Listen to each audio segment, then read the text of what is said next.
Hello everyone, welcome to my Heart Gold Soul Silver EV training guide. This is the introduction in which we will discuss what the heck is effort value training anyway. Well, here's a great comparison to make you realize the importance of these things, these hidden stats that Nintendo will not let you know about. Have you ever versed a friend who had the same Pokemon as you at the same exact level, yet they walked all over you like a doormat? Chances are good that they spent some time training in the effort value region for whatever stat they're focusing on. And the best way to explain EVs are strength and conditioning training that you can do in real life. If all you ever do is read books, then certainly you'll be a high intellectual, but your muscles won't be anything compared to someone drinking hemp protein shakes every day and lifting dumbbells all the time. They're going to be a lot stronger, while you with reading are going to be more intellectual. This kind of mechanism is integrated in Pokemon in the form of effort values. It's a hidden numerical system of effort rewards.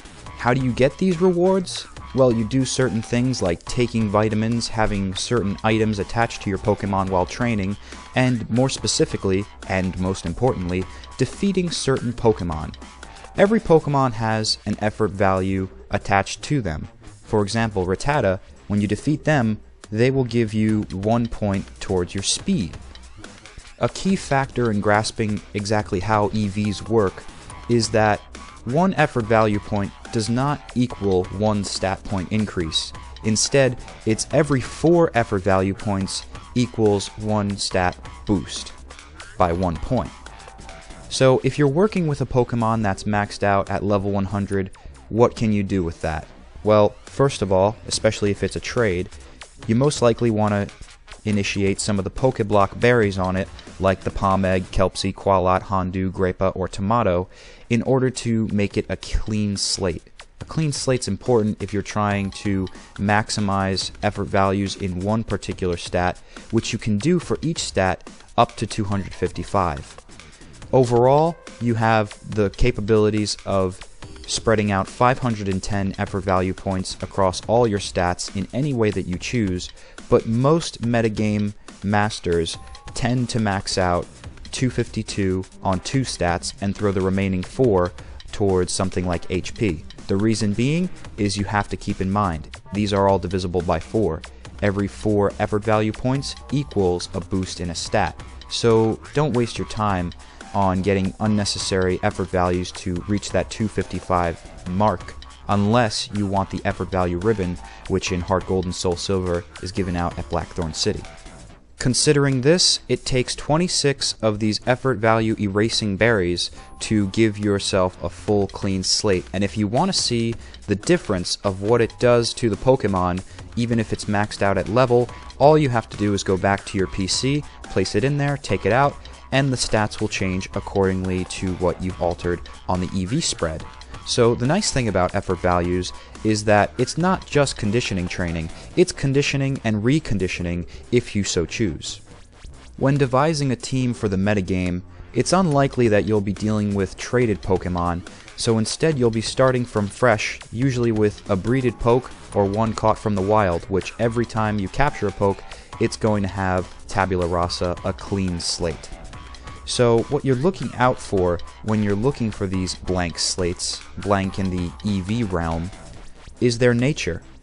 More than telling you the demeanor of the poke, it also lets you know which stats will get an increase or decrease of 10%, or if you have one of 4 of the neutral natures, how none of these stats will be affected. Say that you're going for a special sweeper, so special attack is the most important thing. A common nature to look out for would be the modest nature, which gives a benefit to special attack, but takes away from physical attack. That's not a problem normally on special sweepers, considering your main focus is special. There are numerous natures to choose from, and when breeding, if you want the parent's nature transmuted onto the baby, a good way to do it, at least a good way to give yourself a 50-50 shot of getting that nature, is by attaching an Everstone to that breeding pair. We'll get into the complications of breeding in future episodes, But note this set of natures and pause the video if needed, because now we're moving on to the items you can attach to your Pokemon while out there in the field training them.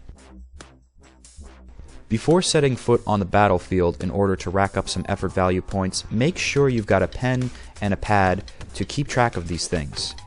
Don't feel like an uber geek for dedicating an entire notebook to effort value training, because I've done it in the past and I still have notebooks going on in which I catalog how I'm training my current teams. So it's really recommended, especially considering these are invisible numbers.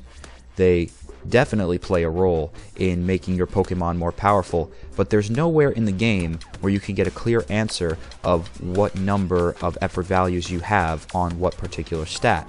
The only way that you can do this, and this is really going to the farthest utmost of needing to know desires, you can rip your cartridge with an R4 card. You can then take that save and bring it into this free application called PokeSav, and then check what numbers your effort values are at. But it's much easier to do and less costly to accomplish with a pen and paper at your side. But I do have a video that shows you how to rip the ROMs, so if you're very curious, go ahead and click that, and then you can tune back into this. But before setting foot on the battlefield, go ahead to your department store and rack up as many of the vitamins as you can afford. These vitamins will give you 10 plus per item you give, and you can max them out at 100 effort values. So you can max out 100 on 2 stats and then go forth in focusing your special sweeper training, if that's what you're going to continue on training. Another useful infliction which you need to do a little bit of foresight and planning for before heading out into the field with your fighter is Pokerus. Pokerus is randomly found throughout the game. It can be difficult to find, so if you don't have any Pokemon infected with the virus, I recommend trading with a friend to spread the disease. It has no malicious effects, and what it does is double the amount of effort value points that you get per poke. So going back to the Rattata, instead of 1 effort value in speed, you'd be getting 2. But even more brilliant is when you start to attach the power items and the effort value training items such as Macho Brace, which again doubles the effort value points. So you're going from 1 to 2 to 4 effort value points by just attaching a couple of items and making sure you've got Pokerus enabled.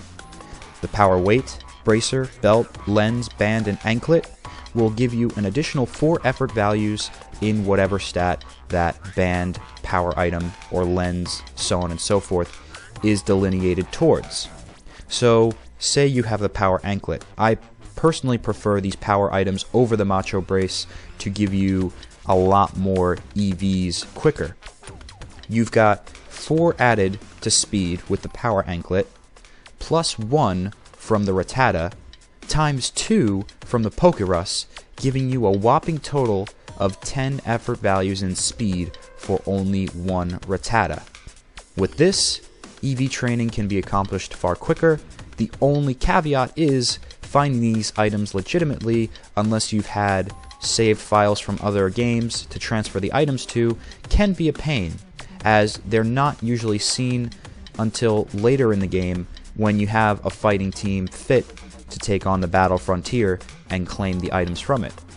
So, in an ironic twist, in order to be training to the max potential, you need to train to a minimal potential to at least defeat some of the frontier challenges, enough so to get 16 battle points to afford one of these items.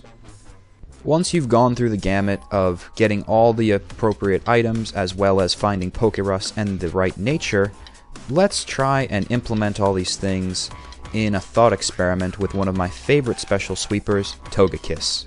Now for this set, I'm going to max out special attack and speed and throw the remaining 4 to HP like most people do in the metagame these days. So considering this, my Togekiss, I got it to that level in this thought experiment without using any effort values. I just kept using spamming of the rare candies because this is hypothetically speaking. And something important to note while you're training for effort values, only the Pokemon that defeats the opposing Pokemon gets the effort value points, okay? So if you used Togekiss in a battle but switched it out only so it could gain experience points, the Pokemon that you switch to is the one that acquires the points. Togekiss still remains clear. That's important to note while training. So I've got Pokerus on this, which is the multiplier of 2. I went ahead and attached the power lens because I'm going to train up special attack first. And we're focusing on Psyducks because they're easily found in Heart Gold and Soul Silver. Normally they only relinquish 1 point for special attack, but considering we have Pokerus, plus we've got the added 4 EVs towards special attack thanks to the power lens, you're going to be getting 10 points per Psyduck, which allows you to defeat only 16 of them instead of a whopping 160 if you were just going on pure fighting without Pokerus, without any items. And the only reason I say 16 is because you got to consider before you get out onto the field, you want to focus all the vitamin power that you can for special attack. In this case, it's going to be calcium. You'll give it 10 calcium to get it to level 100 on the effort values, and make sure you keep tally of this. Then fight 16 Psyducks to multiply by 10 for 160, and by that point you've already maxed out your special attack. Simple. 16 Psyducks, 10 vitamins, Pokerus, and the power lens, and your Togekiss will be ready to take on those in special sweeping.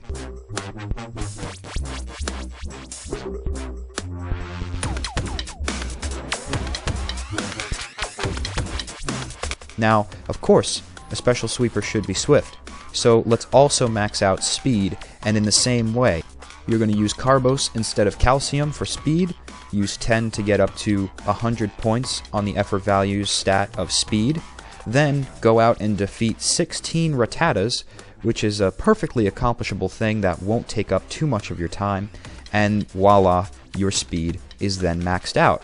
One final last thing you want to do before you can call this EV Train Togekiss finished is throw the additional 6 towards HP by going out and defeating a Hoot Hoot or Nidoran, which again easily found at night or on Route 35 in the case of Nidoran, and you're done.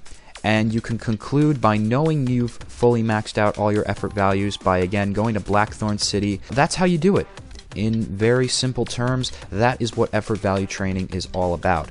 It's not too much to take in when you kind of break down bit by bit what is necessary, and that's why this is not the only video in this series. This is one of many future installments that will be coming around where I will go into specific stats of training and exactly which areas of Heart Gold and Soul Silver are the best to maximize these stats and make sure that your metagame matches go the way that you want. I'm DeoGenZ, reminding you to hit the subscribe button if you like this series, and encouraging you to check out my other walkthroughs like Pokemon Coliseum, which I'm doing a 100% run of. See you in the future.